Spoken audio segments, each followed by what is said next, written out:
Belt షాపులు నిర్వహిస్తే belt తీస్తా అంటూ మంత్రి అచ్చెన్నాయుడు హెచ్చరించారు. తన నియోజకవర్గంలో ఎక్కడ మద్యం బెల్ట్ షాపుల మాట కూడా వినిపించకూడదన్నారు. వైన్స్ షాపుల్లో ధరలు పెంచకూడదన్నారు. గ్రామాల్లో బెల్ట్ షాపుల నిర్వహణ జరిగితే ఉపేక్షించేదే లేదని హెచ్చరించారు. ఈ మాటలు నచ్చని వారు తనకు ఓటు వేయకపోయినా బాధ లేదని టెక్కలిలో జరిగిన కార్యక్రమంలో అభిప్రాయపడ్డారు మంత్రి అచ్చెన్నాయుడు.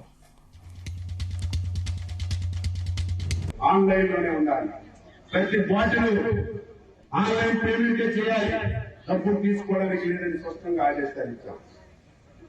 ఎక్కడ ధరలు పెంచకుండా చేయమని చెప్పాం. బెల్ట్ షాపులు కఠినంగా ఉన్నాం. మీ అందరికీ ఒక మాట ఇస్తున్నాను, చాలా గ్రామాలకు ఉన్నాయి. ముందే నేను చెప్పకపోతే జరిగిన తర్వాత మళ్ళీ పేపర్లు రాస్తాయి.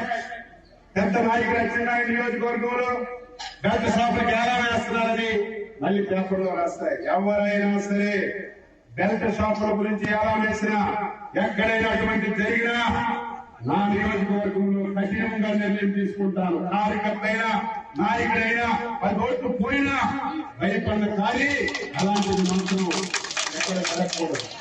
అనుబంధంగా పరిశ్రమలు తీసుకురావాలి, ఆ పోర్టుకు అనుబంధంగా టూరిజం తీసుకురావాలి, ఆ పోర్టుకు అనుబంధంగా